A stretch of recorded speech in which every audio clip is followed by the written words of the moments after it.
अगर आप केंद्र सरकार के कर्मचारी हैं, अगर हर महीने आपकी सैलरी 20 तारीख के बाद जवाब देने लगती है, अगर आपने भी अपने बच्चों के भविष्य के लिए 8वें वेतन आयोग से उम्मीद लगा रखी है, तो आज की ये रिपोर्ट सिर्फ खबर नहीं है, ये आपके आने वाले 10 साल का हिसाब है। आज हम पूछेंगे वो सवाल जो सरकार से कोई सीधे नहीं पूछता और बताएंगे वो सच्चाई जो अक्सर फाइलों में दबी रह जाती है। वीडियो अंत तक देखिएगा क्योंकि आखिरी 10 मिनट में सबसे बड़ा खुलासा होगा। अफवाहों का जाल जो जनवरी 2026 आते ही सोशल मीडिया पर एक लाइन छा गई, 8वां वेतन आयोग लागू, WhatsApp forward, YouTube video, Facebook post. लेकिन सवाल ये है, क्या सोशल मीडिया सरकार बन गया है? हमने पड़ताल की और सच सुनिए, सरकार की तरफ से एक भी आधिकारिक नोटिफिकेशन नहीं, तो फिर ये खबरें आई कहां से? सरकार का आधिकारिक स्टैंड, सरकार ने संसद में कहा 8वां वेतन आयोग गठित किया जा चुका है, रिपोर्ट आने के बाद निर्णय लिया जाएगा। अब इस एक लाइन को समझिए, आयोग बना, रिपोर्ट नहीं आई, फैसला नहीं हुआ, मतलब साफ है अभी सैलरी बढ़ना तय नहीं। लेकिन सवाल ये है, रिपोर्ट में देरी क्यों? देरी की असली वजह सूत्र बताते हैं कि देरी सिर्फ तकनीकी नहीं है। सरकार के सामने 3 बड़ी परेशानियां हैं, 1 भारी खर्च, 2 चुनावी समीकरण, 3 सरकारी खजाने पर दबाव। एक अनुमान के मुताबिक 8वां वेतन आयोग लागू होते ही सरकार पर सालाना 2 से 3 लाख करोड़ रुपए का बोझ पड़ेगा। अब सोचिए, इतना पैसा अचानक कौन देगा? इतिहास खुद को दोहराएगा। अब जरा पीछे चलते हैं। 7वां वेतन आयोग लागू तारीख 1 जनवरी 2016, असल सैलरी मिली 2017, यानी 14 महीने की देरी। उस वक्त भी कहा गया था सब्र रखिए, आज फिर वही शब्द। तो क्या कर्मचारी फिर इंतजार करेंगे? कर्मचारी संगठनों का गुस्सा, देश भर के कर्मचारी संगठन अब खुलकर बोल रहे हैं।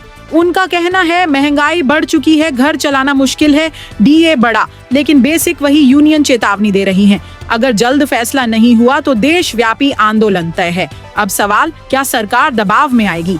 फिटमेंट फैक्टर का खेल एंकर। अब बात उस शब्द की जो आपकी पूरी सैलरी तय करेगा, फिटमेंट फैक्टर, कर्मचारी मांग। 2.5 सरकार की सोच, 1.9 से 2.1 तक फर्क समझिए।